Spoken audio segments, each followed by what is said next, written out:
तर कल्याणमध्येही श्रीकांत शिंदे विरुद्ध वैशाली दरेकर अशी लढत पाहावयास मिळणार आहे आणि कल्याणमधून आता सध्या आपल्या सोबत आपले प्रतिनिधी किशोर पगारे हे जोडले गेलेले आहेत। किशोर, आता 7 वाजता मतदानाला सुरुवात झालेली आहे, कसं आहे वातावरण कल्याणमध्ये?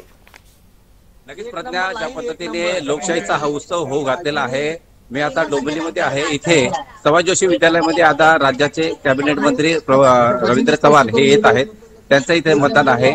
सगळ्यात महत्त्वाचं म्हणजे की कल्याणमध्ये मुख्यमंत्र्यांचे सुपुत्र श्रीकांत शिंदे विरुद्ध वैशाली दरेकर उद्धव ठाकरे पक्षाच्या यांच्यात मुख्य लढत आहे। आणि हा जो पट्टा आहे कळवा ते अमरनाथ असा एक मोठा पट्टा जो आहे तो कल्याण मतदारसंघाचा आहे।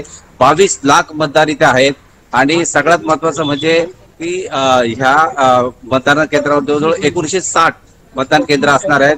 डोंबिवलीमध्ये जवळजवळ 1012 जे टोटल ह्या आहेत।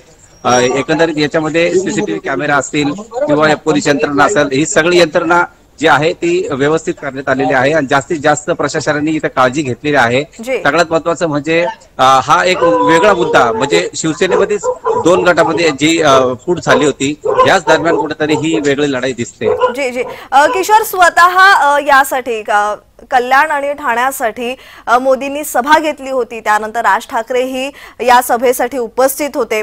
या सर्व गोष्टींचा परिणाम पंतप्रधान नरेंद्र मोदी यांनी खास महायुतीच्या उमेदवारांसाठी महाराष्ट्र दौराही केला।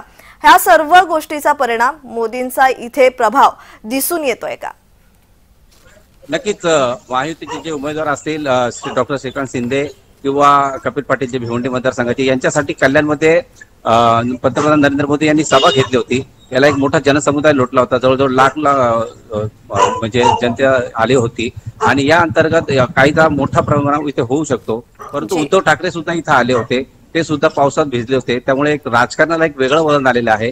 त्यामुळे ही जी द्वितीय लढाई आहे, जी 2 पक्षांमधली जी लढाई आहे, त्याचा परिणाम जो कसा होईल येत्या 4 तारखेला दिसेल। प्रज्ञा जी जी, धन्यवाद किशोर तुम्ही दिलेल्या माहितीसाठी। आता